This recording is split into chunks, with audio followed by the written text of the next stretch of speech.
Très bien. Donc, on va commencer. Alors, pour cette séance introductive à la bactériologie médicale. Donc, tout d'abord, j'aimerais remercier Médecins Joseph pour l'invitation et pour le fait d'avoir pensé à moi pour animer ces sessions de tutorat. Donc, nous allons prendre la première introduction et cette mini-formation, cette formation condensée, elle s'est étalée durant le week-end. On va la discuter dans une stratégie à 1 heure et la troisième qui sera située à 20 heures. Aujourd'hui, une séance sensible à la bactériologie médicale. Demain, ce sera une séance introductive biotique. Et pour après-demain, ce sera une séance introductive à la virologie médicale. Donc, avant de commencer, je vais d'abord vous présenter. Donc, c'est Dr. Abbas Hossein. Je suis pharmacien résident en microbiologie médicale. Cette année, je suis en troisième année. Je suis également créateur d'initiatives Apothecary Wisdom. Donc, je propose un encadrement pour les externes et internes en pharmacie souhaitant passer le concours d'accès aux résidents. Voici ma page. Je vous encourage à me suivre et à interagir avec moi sur Instagram. Alors, concernant mon parcours, donc, je suis obtenu mon bac en informatique en 2016, bien, et je me suis inscrit en formation. Donc, c'était mon premier choix, évidemment, et je me suis pas mal débrouillé durant mon cursus, car j'ai pu finir major de ma promotion durant mes 5 années.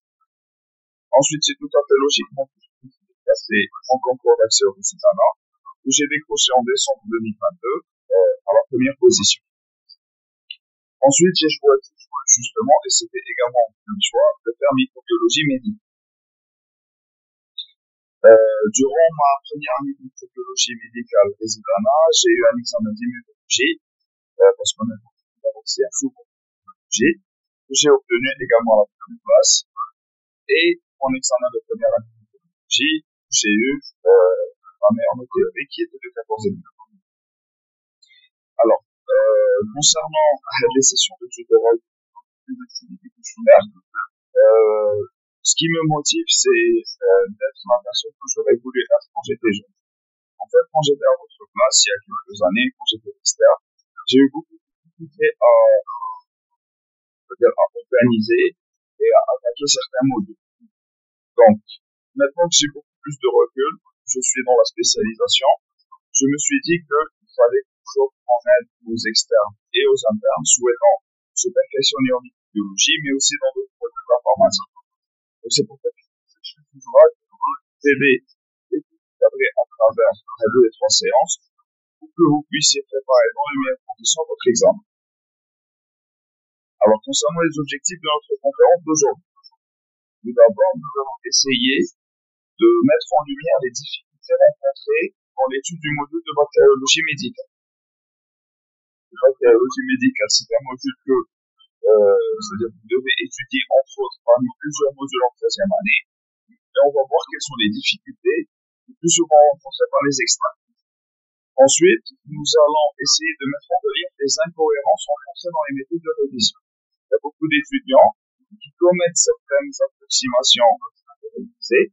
On va essayer de les mettre en lumière ensemble. Ensuite, je vais essayer de vous proposer une approche cohérente pour étudier le module. Ça, c'est notre objectif principal de la session. Je ne vais pas pouvoir vous encadrer comme le module. Néanmoins, ce que je vais essayer de vous transmettre, c'est une méthode globale pour vous permettre d'accrocher le module.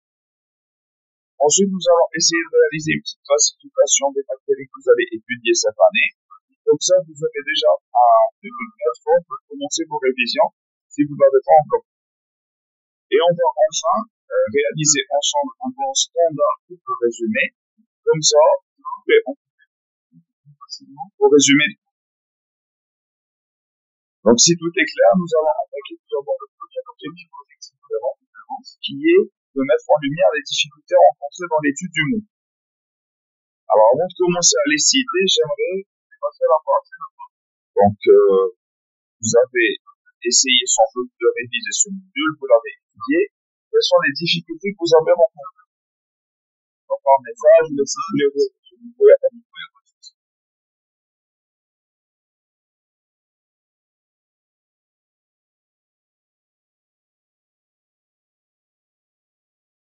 Très bien, la mémorisation, oui. c'est un problème qui est commun, où le nombre d'informations à retenir et le fait que les informations soient semblables. Très bien. Oui, c'est ça, ça va toujours dans le même sens. Est-ce qu'il y a d'autres difficultés que vous avez rencontrées?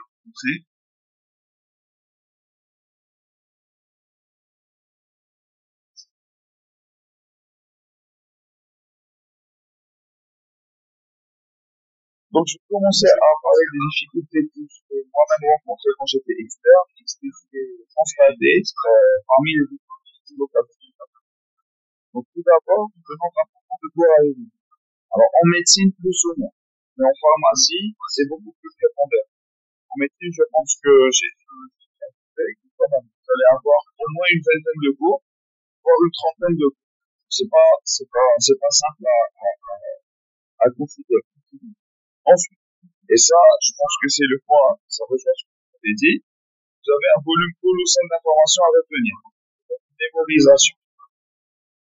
Alors, il y a aussi un autre problème qui est soulevé très souvent, c'est la difficulté à faire le tri entre ce qui est important et ce qui est accessoire. Alors, la question qui est le plus souvent, c'est est-ce que je révise ça? Est-ce que le tableau je le retiens? Est-ce que la masse ici qu'elle est à retenir?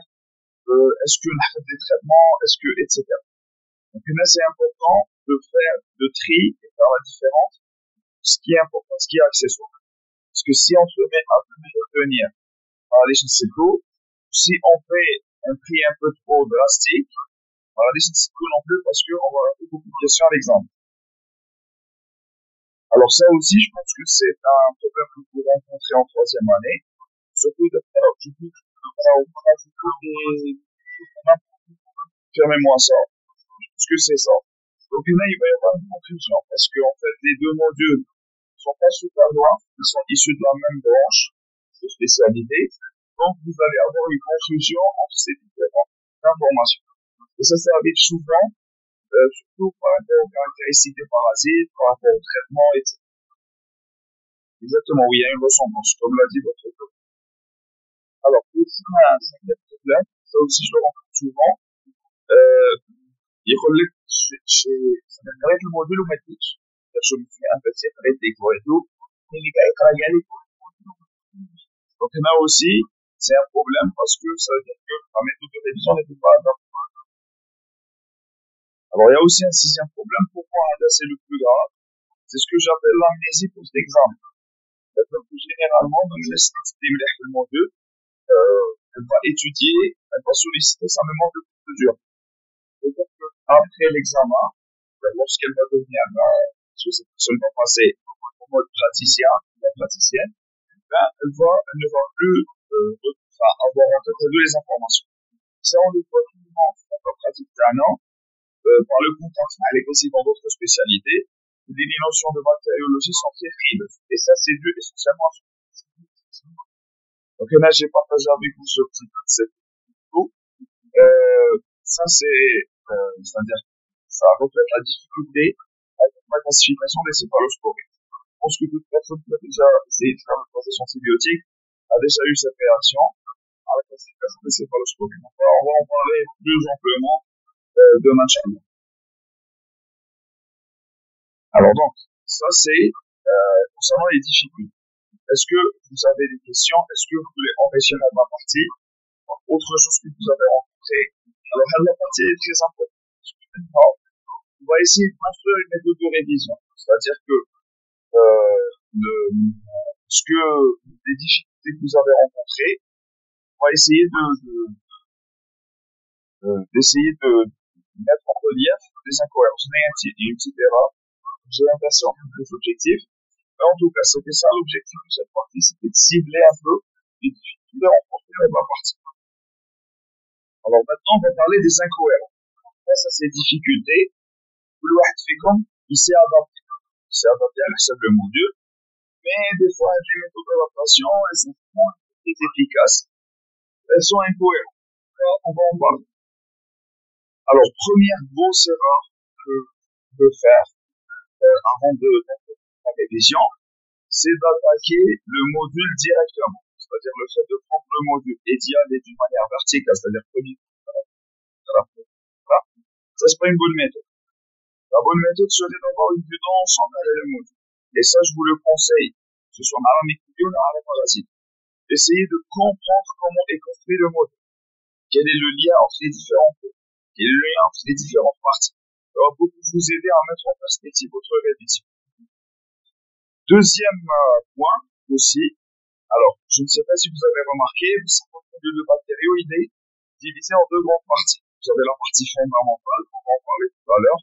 C'est tout ce qui est fonctionnement de la bactérie, antibiotiques, antiseptiques, etc. C'est les fondements de spécialité. Ensuite, vous attaquez la partie systématique, vous l'avez dit tout à l'heure, elle a les différentes familles de bactéries. Oxygramme positif, oxygramme négatif, basigramme positif, basigramme négatif. Donc, l'erreur ou la bêtise que font beaucoup d'étudiants, c'est qu'ils attaquent directement les bactéries sans étudier la fondamentale. Elle est une erreur fatale, parce que vous allez vous retrouver à apprendre, entre guillemets, bêtement des informations sans forcément les comprendre. Et c'est ça ce qui va faire que vous allez solliciter uniquement votre mémoire de courte durée sans construire une compréhension profonde du monde. Alors, ça aussi, bon, là, le point, il peut y avoir des mots. On peut discuter de ce point, mais là, je considère que le fait de ne pas faire des résumés, c'est une erreur. Alors, je sais que c'est pas mais là, je considère qu'en bactériologie médicale, il est primordial, voire indispensable d'avoir ce résumé. Pourquoi? Parce qu'il y a un nombre important d'informations qui sont structurées différemment d'un cours à l'autre, et le fait de les réorganiser à sa manière, ça facilite énormément l'apprentissage et la mémorisation. Donc là, je vous conseille fortement de faire votre résumé. Un autre point important, ça je pense que c'est un point commun entre différents modules, c'est pas spécifique à la bactériologie, c'est la facilité lors des révisions. En fait, il y a une des personnes qui vont y réviser, somme ils sont pas là, c'est-à-dire ils prennent le cours, ils sont en train de faire un petit coup de surligneur à pointer à gauche, ça c'est pas une bonne méthode. L'idéal serait d'être présent pendant votre révision, d'essayer de faire des liens, d'avoir plusieurs onglets ouverts sur votre PC, d'ouvrir plusieurs supports, de faire des liens, non. Et comme ça, après le cours c'est autrement, etc. Et de la manière de solliciter une mémorisation à long terme. Une révision passive, ça va simuler seulement une mémoire. Alors, le plus gros problème, avec je pointe comme un énorme fléau chez la bactériologie, c'est la fameuse élimination de cours. Alors, pour qu'on soit bien clair, j'ai été externe. Je connais la charge. Je sais que des fois, c'est pas évident de faire un mot. Néanmoins, si, par la force des choses, vous êtes appelé à éliminer des cours, j'ai repris le terme qui est utilisé généralement, le jargon des étudiants, sauf médical. Si vous êtes appelé à éliminer le cours pendant votre révision, c'est pas grave. Ça arrive, ça nous est tous arrivé, et ça continue de nous arriver même en tant que résident. Néanmoins, l'essentiel, c'est de revoir ce cours. C'est-à-dire que il faut que vous ayez la discipline. Par exemple, vous avez un examen de bactériaux, vous avez 18 cours, vous n'avez pu réviser que 14 cours. Travaillez comme 4 cours. Et là, ce que je vous conseillerais de faire, c'est au minimum, après l'examen, trouver une demi-journée ou une journée pour faire une lecture à la double. Pourquoi? Parce que, évidemment, lorsque vous allez être appelé à être des praticiens, vous n'aurez pas le droit de dire ça. Vous n'aurez pas le droit de ne pas savoir des choses. Il y a une chose qui est programmée pour vous, programme ministériel, c'est que vous êtes censé la connaître. Et encore, il y a pas mal de choses que vous êtes censé connaître qui sont propres le programme. Donc, il faut au moins fonctionner la programmatique. Dernier point aussi, ça rejoint comme cet examen à tout à l'heure, c'est le fait de perdre l'intérêt pour le module après l'examen. J'ai eu énormément des étudiants en médecine, puis je discute avec un étudiant en 5e année, 6e année, et que on est en train de discuter d'un problème de bactériologie médicale, j'ai la fameuse remarque, oui, bon, bactériologie, c'est la 3e année, c'est bon, j'en aurais pas besoin. C'est une grosse bêtise parce que durant votre pratique, vous aurez besoin de toutes les spécialités de la région. Alors, pas en détail, mais les notions essentielles et élémentaires que vous devez garder durant votre pratique. Peu importe votre spécialité, que de l'ORL, cardio, chirurgie, vous serez confronté à la bactériologie médicale. Donc, essayez de garder quand même un petit intérêt pour le module après la fin de son enseignement.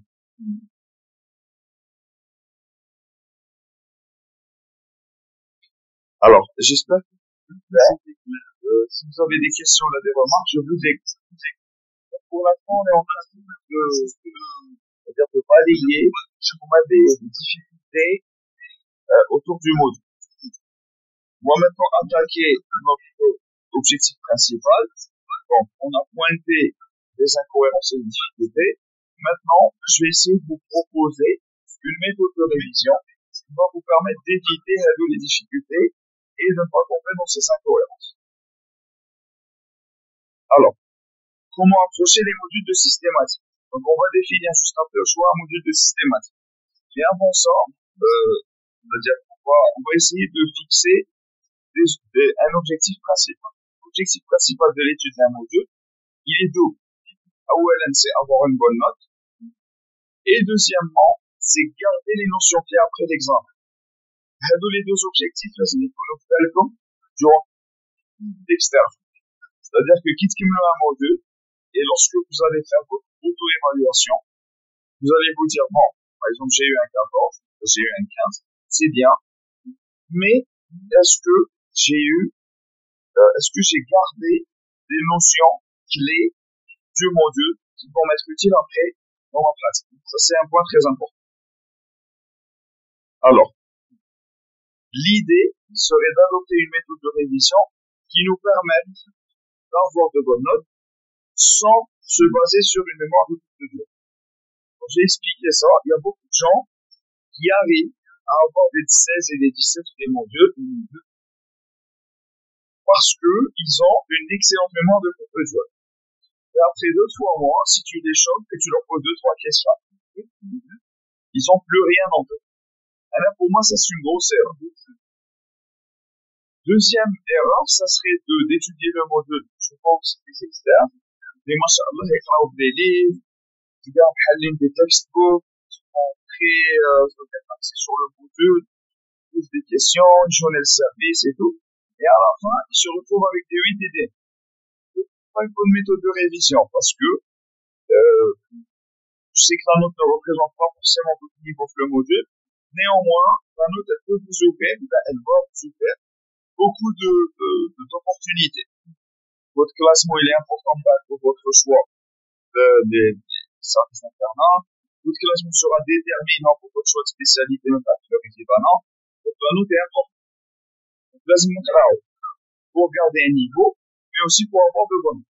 Donc, ça, c'est important.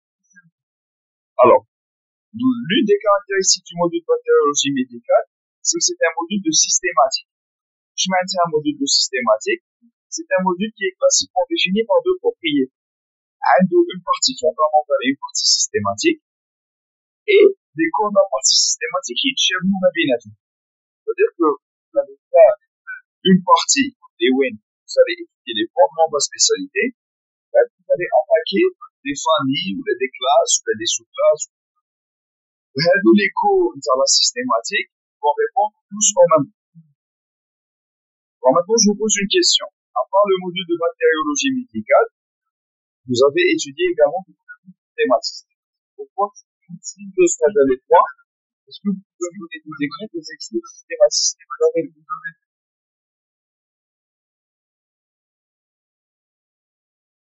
durant votre cursus?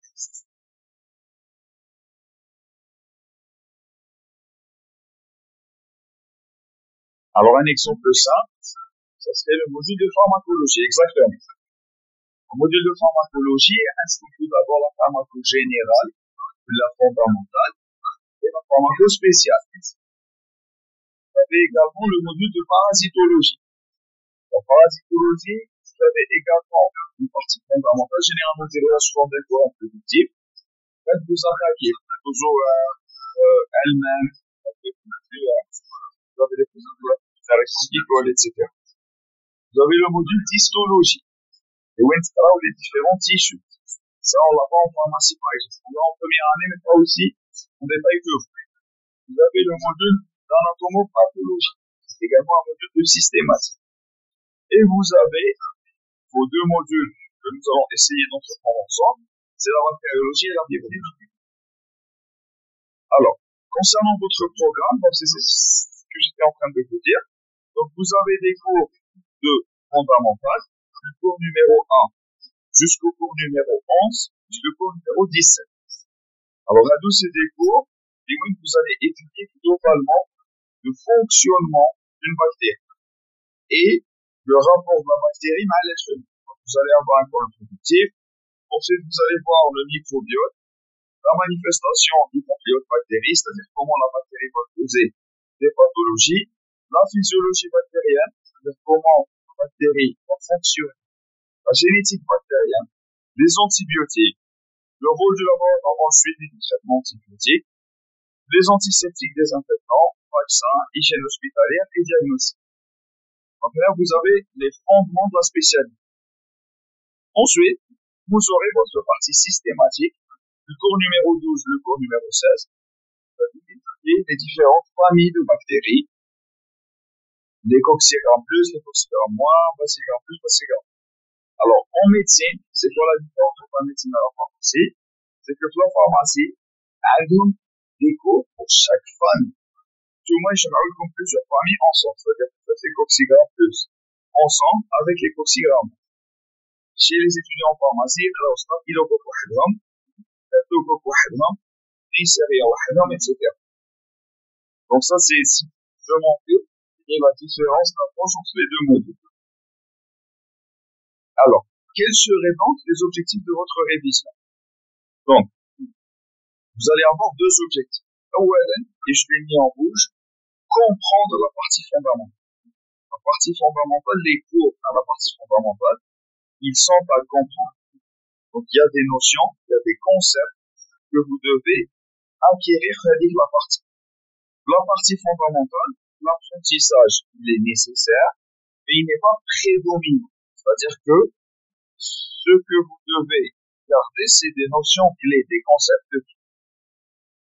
Alors, ensuite, pour la partie systématique, j'ai mis 3 organiser, classer, puis apprendre. Donc, la première étape de la partie systématique, ce sera d'organiser et de classer les informations que vous pouvez suggérer tout à l'heure. Et ensuite, il va y avoir la phase d'apprentissage qui va être fortement facilitée par la compréhension de la partie fondamentale et l'organisation de la partie systématique.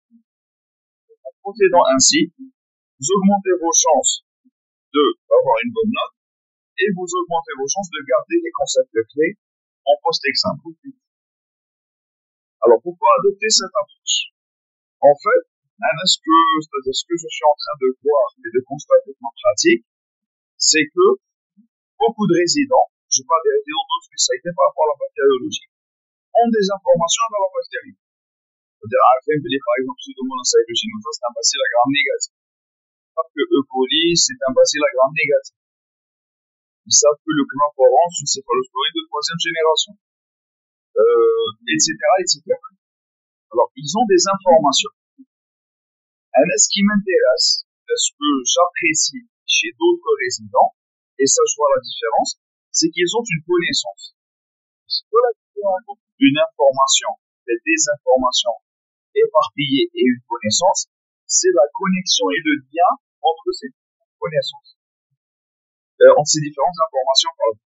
Donc durant votre module, vous êtes censé essayer de faire des liens et des connexions entre ces informations pour établir une connaissance. Alors, à l'aise, la connaissance, elle est plus importante que des informations. En fait, votre valeur en tant que praticien, ça sera votre connaissance et non pas des informations. Surtout en ce moment, avec l'avènement des intelligences artificielles, l'information, elle est de plus en plus facilement accessible. Ce qui est important, ce qui est primordial, ce qui est demandé de vous, c'est d'avoir une connaissance. En fait, votre cheminement qui va passer de la data vers l'information, vers la connaissance.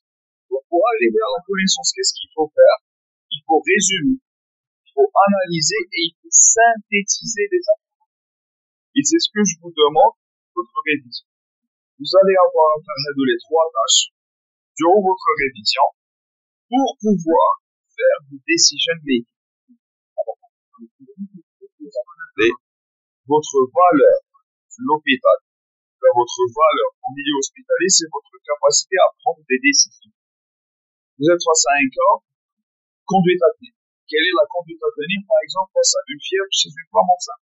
Quelle est votre conduite à tenir chez un enfant présent ou pleurant? C'est ça, votre valeur ajoutée de le milieu hospitalier. Et c'est ça la pratique de la médecine. Donc, pour arriver à prendre des décisions, let's welcome a knowledge, c'est-à-dire une connaissance. Pour arriver à cette connaissance, il faut tout d'abord, comme première étape, recueillir des informations, les structurer, les organiser et essayer de les transformer en de connaissances. Évidemment, cette connaissance, vous allez la produire, vous allez la structurer, vous allez la développer votre pratique, mais en tant qu'externe, le fait de sortir de module de bactériologie avec un semblant de connaissance, c'est déjà un point très important. Bon, est-ce que c'était clair? Est-ce que on est d'accord maintenant sur la faute de toucher le mot? Oui, non, toucher le mot.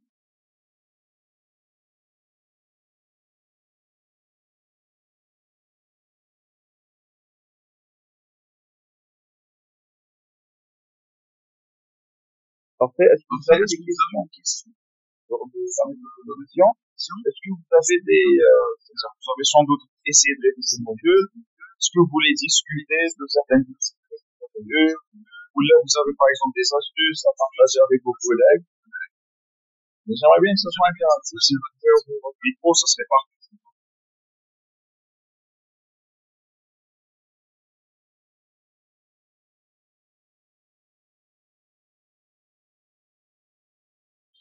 Alors, maintenant, bon, je sais que, c'est-à-dire j'en ai parlé. Comment réviser à la veille de l'examen ou à l'approche de l'examen?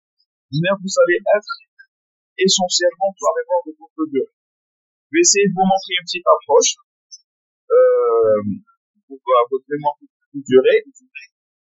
Mais l'idéal serait de se prendre plutôt évident. Mais bon, madame, c'est-à-dire que vous m'avez posé ma question. L'idée, ça serait d'essayer de faire un maximum de liens une durée la plus courte possible. Je vais essayer de vous aider à faire ça à travers les deux prochains objectifs. Donc, les deux prochains objectifs, en fait, ce qu'on va essayer de réaliser, c'est une classification des bactéries. Vous allez étudier dans votre troisième année. Alors, pour la classification des bactéries, alors il faut retenir un mot-clé, c'est le terme flowchart. Vous l'écrire flowchart.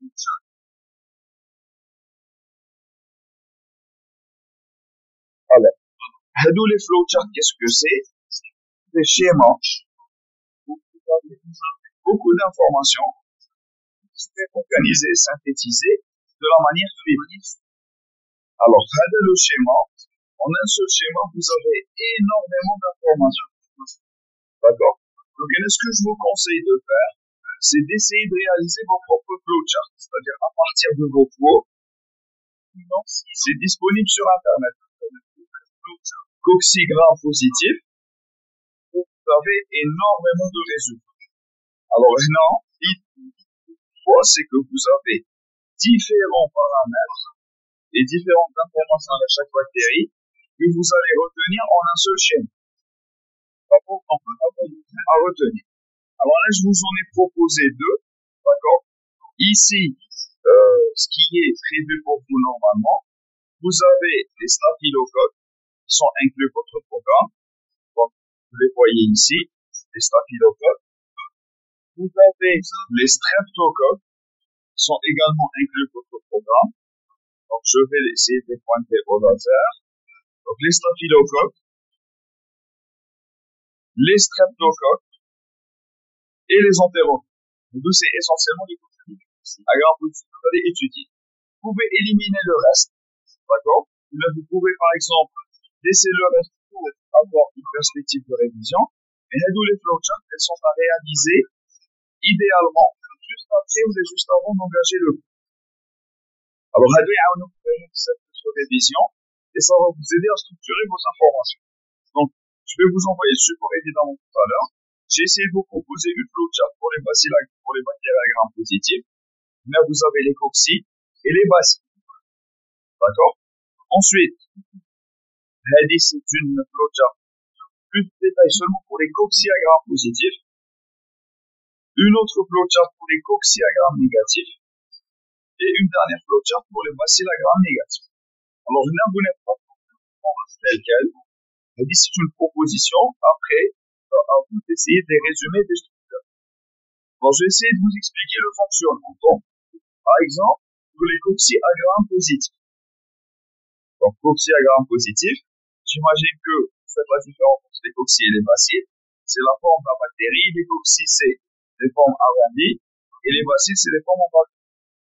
Donc, pour les cocci à gram positif, le test clé, c'est la catalase. Alors, la catalase, qu'est-ce que c'est? C'est un test biochimique qui est effectué avec du H2O. C'est-à-dire qu'on va prendre une protéine bactérienne, à partir d'une boîte de pétri, on dit à H2O. Si on a une formation de bulle d'air, c'est une bactérie qui est à catalase positive. Si elle est, c'est une bactérie qui est à catalase négative. Alors, il déconnaît les catalases positives, on a la grande famille des staphylococcacées. Donc, les staphylococcacées sont définis comme étant des cocci à gram positif, disposés en grappe de raisin en commun, avec une catalase positive. Maintenant, qu'est-ce qui va faire la différence au sein des cocci à gram positifs? C'est la catalase. Plutôt, c'est vraiment la coagulase. Pour la coagulase, elle va distinguer le Staphylococcus aureus et les autres staphylococcacées non aureus. Donc, le Staphylococcus aureus, c'est le plus important des bactéries, n'est-ce pas?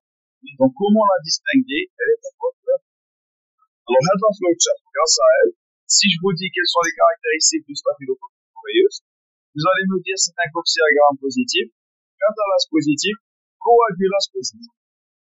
Si je vous demande quelles sont les caractéristiques des autres staphylococcus non aureus, sont catalase positive, coagulase négative. Donc, c'est comme ça qu'une flowchart vous permet de retenir beaucoup d'informations en un. Concernant les streptococcacées, donc, le test à effectuer, évidemment, c'est la catalase négative. Le test qui va nous faire la différence, ça sera l'esculine. Alors, esculine négative, elle a la famille des streptococcacées. Esculine positive, c'est la famille des entérococcacées. Donc, la famille des entérocoques et des streptocoques, elle est distinguée ou elle est différenciée par l'esculine. Ensuite, au sein des streptocoques, vous avez les différentes classifications avec l'aspect hémolytique flagellose, les aspects hémolytiques, comment la bactérie va se comporter par rapport au son flagellose. L'alpha-hémolyse, c'est un aspect verdâtre. La bêta-hémolyse, c'est un aspect de destruction totale du sang. Donc, à l'aspect, vous aurez les streptococcus agalaxie et Pyogenes, les streptococcus viridans et pneumoniae. Donc, si je vous dis quelles sont les caractéristiques du streptococcus pneumoniae, c'est un cocci à gram positif, catalase négative, esculine négative, alpha-hémolytique et oplochine S, c'est-à-dire sensible à un antibiotique qui est l'oplochine. De cette manière, vous allez synthétiser beaucoup d'informations à un schéma S. Alors ensuite, ce sera à vous de rajouter des informations. Par exemple, le streptococcus pneumoniae, nasal comme quelques informations en bas sous forme de tiré. Vous pouvez à vous de les organiser. Là, c'est les notes que vous aurez pris le.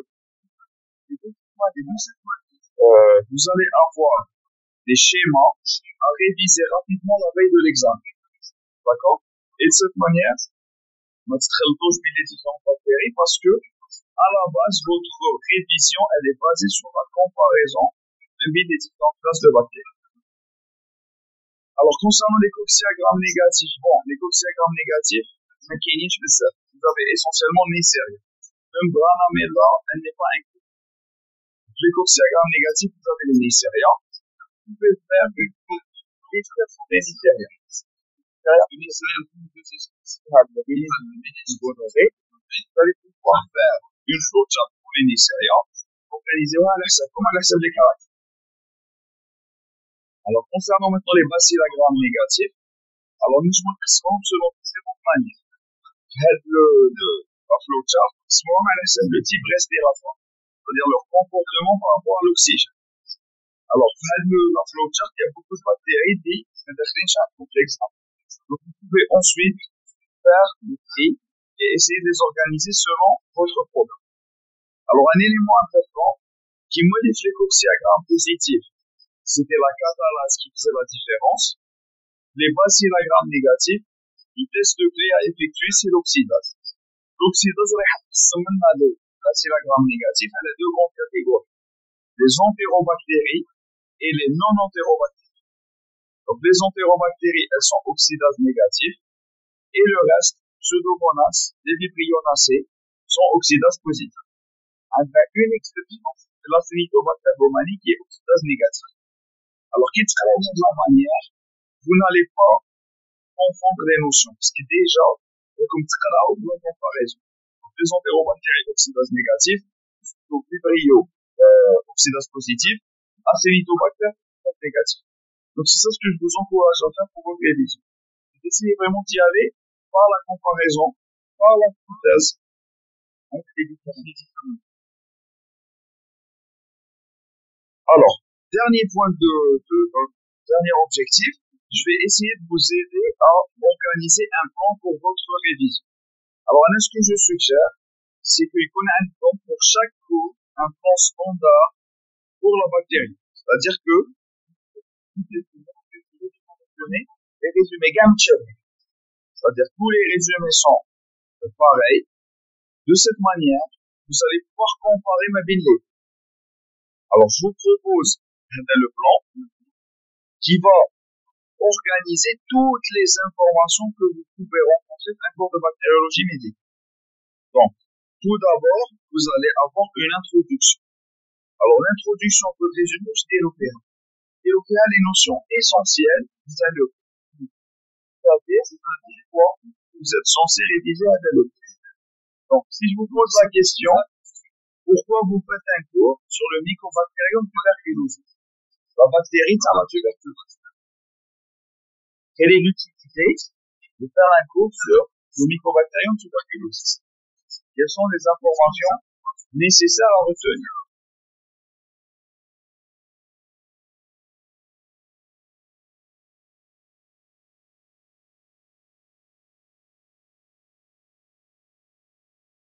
Alors, évidemment, c'est une maladie endémique, c'est une maladie transmissible.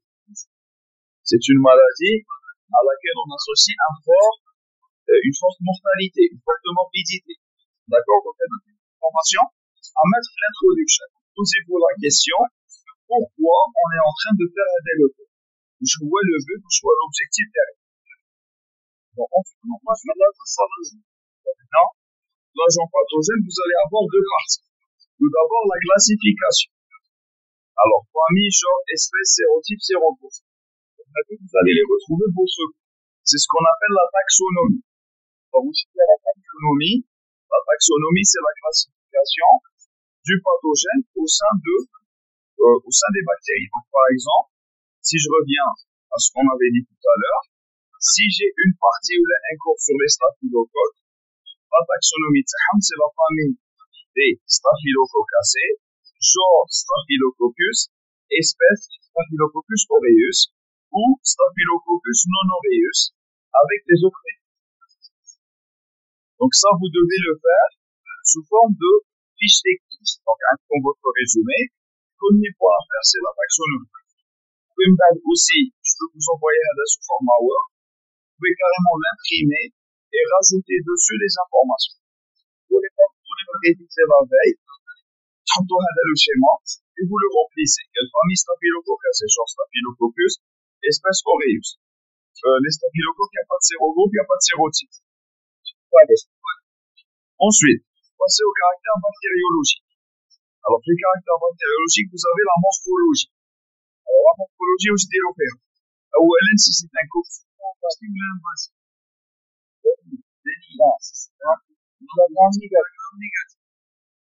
ensuite le mode d'agencement. Tu vois le mode d'agencement, comment les bactéries s'organisent à la microscope. C'est-à-dire que tu vois le microscope, tu vois. Pour les staphylocoques, c'est une organisation en grappe de raisin. Donc là, vous allez mettre les caractères morphologiques, coccygramme positif, disposés en grappe de raisin ou là en amas. Alors ensuite, les deux autres éléments à rajouter, est-ce que une capsule dans la bactérie, est-ce qu'elle est mobile ou non, est-ce qu'elle est sporulée ou non. Donc je répète, la partie. La morphologie, c'est cocci-bacille, gramme positif, gramme négatif, mode d'agencement, sporulé ou non sporulé, capsulé ou non capsulé, mobile ou immobile. D'accord? Alors, les informations qui figurent en votre cours, vous les organisez ici. Ensuite, les caractères de culture. Alors, les caractères de culture, c'est comment elle va pousser la gélo. Est-ce que une gélo spécifique? Est-ce qu'elle va pousser sur une gélo ordinaire? Est-ce qu'elle va pousser au bout de 24 heures? Les colonies, est-ce que c'est de grosses colonies, de petites colonies, des colonies avec une couleur particulière, avec une odeur particulière? Donc tout ça, vous allez les mettre les caractères de culture. Concernant les caractères biochimiques, je mets les caractères biochimiques. C'est-à-dire, on met le cauchemar des externes en médecine. Catalase plus, coagulase plus, etc. Donc, vous allez les organiser, la partie. Donc, par exemple, pour les staphylocoques, vous allez mettre les caractères biochimiques, catalase positif, oxydase négative, oui, oxydase négative,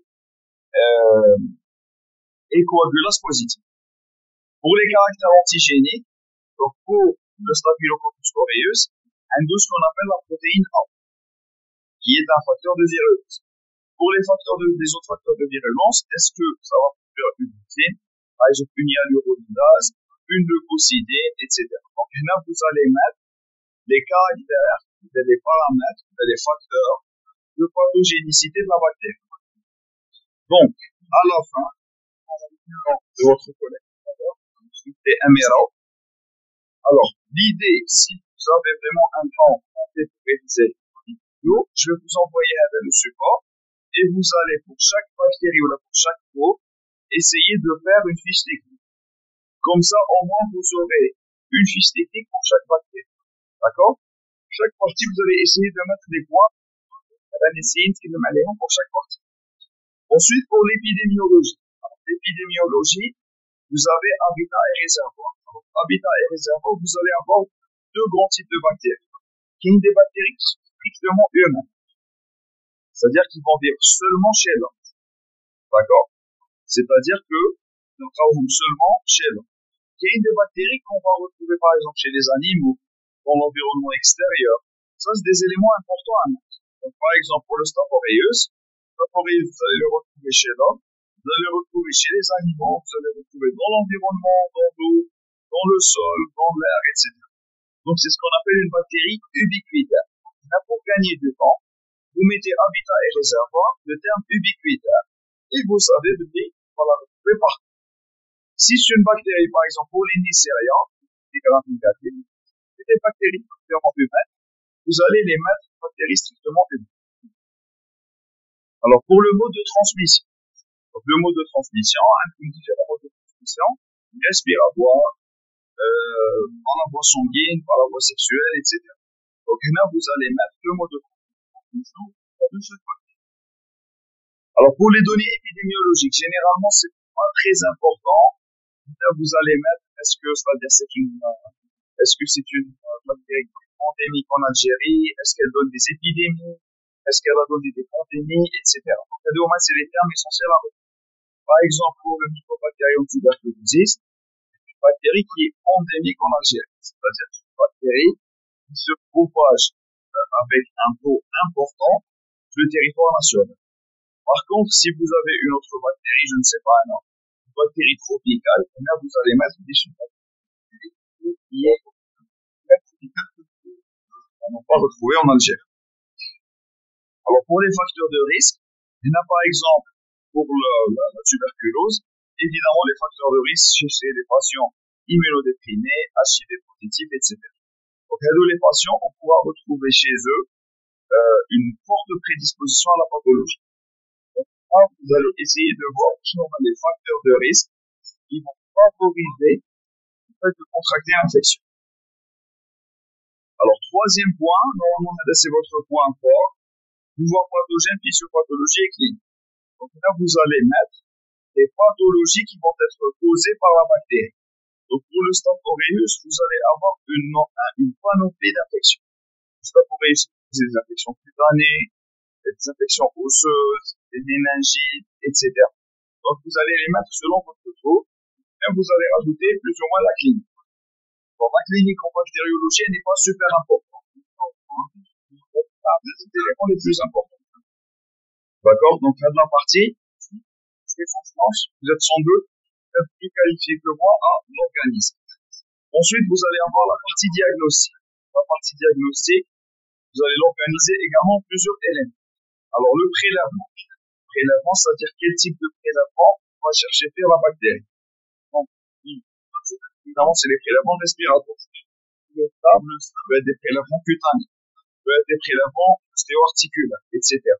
Donc, les prélèvements, c'est où est-ce qu'on va chercher la bactérie. Plus de renseignements et transport. Donc, est-ce que la bactérie est fragile? Est-ce qu'elle nécessite un transport particulier? Est-ce qu'elle nécessite des conditions particulières de transport? Et voilà, le DK, par exemple, la bactérie la tuberculose, elle est sensible à la lumière. Donc, on conseille de la transporter des tubes opaques, donc plutôt des flacons opaques. Ensuite, pour l'examen direct, donc un examen macroscopique, donc quand vous recevez le prélèvement, quel est son aspect? Donc je vous donne un exemple. Par exemple, le Pseudomonas aeruginosa, il produit un pigment verdâtre. Il peut avoir une couleur verdâtre, un prélèvement, que ce soit un peu, un crachat ou un LCR, ça peut nous évoquer le Pseudomonas aeruginosa. Donc là, ce sont des indices. Pour le diagnostic, ce sont des indices. Là, on suit les indices. Pour l'examen microscopique, donc qu'est-ce que vous allez faire? Vous allez prendre le mettre directement sous microscope. Donc là, vous pouvez faire un état frais. L'état frais, c'est vous prenez votre prélèvement entre une lame et une lamelle et vous l'observez au microscope. Vous pouvez faire également une coloration. Alors la coloration, une des colorations, vous connaissez évidemment la coloration de Gram, des Nielsen pour la tuberculose. Vous allez essayer de voir les bactéries directement de prélèvement. Donc ça, c'est pas préconisé pour tous les types de prélèvements.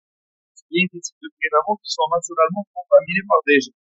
Donc, par exemple, si vous avez un LCR, un examen direct, si vous voyez une bactérie, une seule, elle est pathogène. Par contre, pour un prélèvement de peau, de pus, par exemple, un peu superficiel, obligatoirement, le clinicien, lorsqu'il va faire le prélèvement, il va toucher la peau. Donc, il va ramener des bactéries de la flore. Donc, c'est normal que vous voyez des bactéries de la flore. Donc, c'est ça la difficulté du diagnostic bactériologique. C'est le fait de distinguer entre des bactéries pathogènes et des bactéries communes. Ensuite, la mise en culture, vous allez vous répéter. C'est-à-dire les caractères culturaux, de la mise en culture. L'identification biochimique, c'est la suite à la biochimie. L'étude de sensibilité aux antibiotiques, ça, ce n'est pas très important pour vous. D'accord? Le diagnostic moléculaire, si vous avez des tests PCR à faire, généralement, on a ça avec certaines bactéries de Shiga. Le diagnostic sérologique pour certains cours, Shigamet. Par exemple, si vous avez un cours sur la syphilis, le diagnostic sérologique est important. Vous devez voir les techniques, leurs interprétations et la cinétique d'apparition des antibiotiques. Alors, pour le traitement, généralement, on vous donne des traitements probabilistes à apprendre. D'accord? Donc, on va essayer d'en parler plus des antibiotiques, comment essayer de retenir les traitements. Mais généralement, c'est des traitements probabilistes. Je vous rappelle uniquement que vous avez l'opportunité de faire un antibiogramme. C'est beaucoup mieux pour orienter votre traitement. Pour la prévention, vous avez des mesures générales et spécifiques. Donc, les mesures générales, c'est la population générale. Par exemple, si on prend l'exemple des IST, pour les infections pour les infections sexuellement transmissibles. Les mesures générales, ça sera la sensibilisation au grand public. Pour les mesures spécifiques, évidemment, ça sera des mesures pour des personnes, enfin, pour la personne en particulier. Donc, par exemple, on va encourager les rapports sexuels protégés, tel est le cas. Donc, là, c'est une mesure spécifique. Donc, vous devez organiser vos mesures de prévention de manière à les retenir. Pour la résistance aux antibiotiques, c'est pas super important non plus. Donc, je vais essayer de vous donner les bases dans la prochaine série. Alors, j'espère que c'était clair. L'idée, c'est de synthétiser et d'organiser vos informations. Est-ce que vous avez des questions? Évidemment, je vais vous envoyer tous les supports tout à l'heure. Essayez de l'envoyer à Anis. Pas comment on va vous le faire. On va avoir un lien Drive ou d'autres. Et on va vous envoyer tout ça. Est-ce que vous êtes satisfait de la séance? Est-ce que ça vous a aidé? J'aimerais bien avoir une opinion.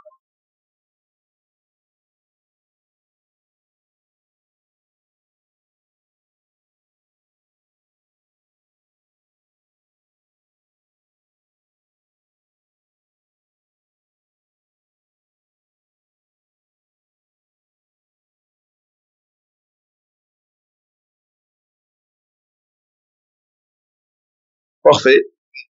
Donc on peut dire que nos objectifs ont été atteints. Très bien, ça me fait plaisir de dire ça.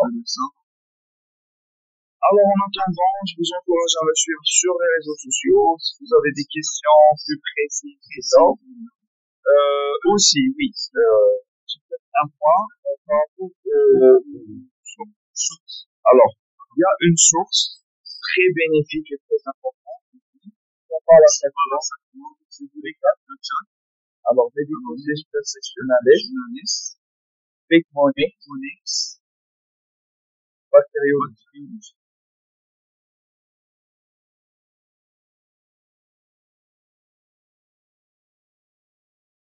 Alors, merci pour votre commentaire. Donc, mais ça, c'est vraiment ce que j'ai essayé de faire. C'est-à-dire, je ne vais pas me répéter par rapport à ce qui a été fait pour vous. Donc, déjà, vos enseignants sont beaucoup plus compétents que moi dans la transmission du savoir. Néanmoins, ce que j'ai essayé de faire, c'est-à-dire, des clés sur comment aborder le monde. C'est ça. C'est un peu ça. Référent. Madame est perfectionniste. Qu'est-ce qu'il fait? Il va raconter une histoire pour chaque bactérie. Vous dit l'histoire, elle va solliciter votre mémoire visuelle. Donc, il va introduire des personnages. Donc, par exemple, je vais vous donner un exemple. Staphylococcus aureus est un cocci à gram positif. Donc, il va dessiner une forme sphérique en violet. Catalase positif, donc il va dessiner un genre avec un signe plus, donc catalase positif. Alors, pour la mémoire de courte durée, c'est très, très, très bénéfique. Donc, pour Amira qui m'avait demandé pour la mémoire de courte durée, vous jetez un coup d'œil à sa chaîne YouTube. Tout est gratuit. Vous pouvez consulter ces vidéos, des vidéos pour chaque famille de bactéries. Vous pouvez les voir. Vraiment, c'est très, très bénéfique et très intéressant comme un complément de vos cours. D'accord?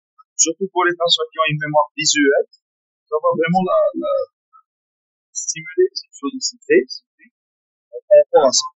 Donc, vous m'en direz des nouvelles, Inch'Allah, lors des prochaines séries. Je vous remercie. C'était bénéfique. Je reste à votre disposition Instagram. Donc, vous pouvez me contacter à tout moment si vous avez des questions plus précises. Et si vous n'avez pas de questions, donc je vais clôturer la séance, évidemment avec l'autorisation de Anis. S'il ne veut pas ajouter quelque chose.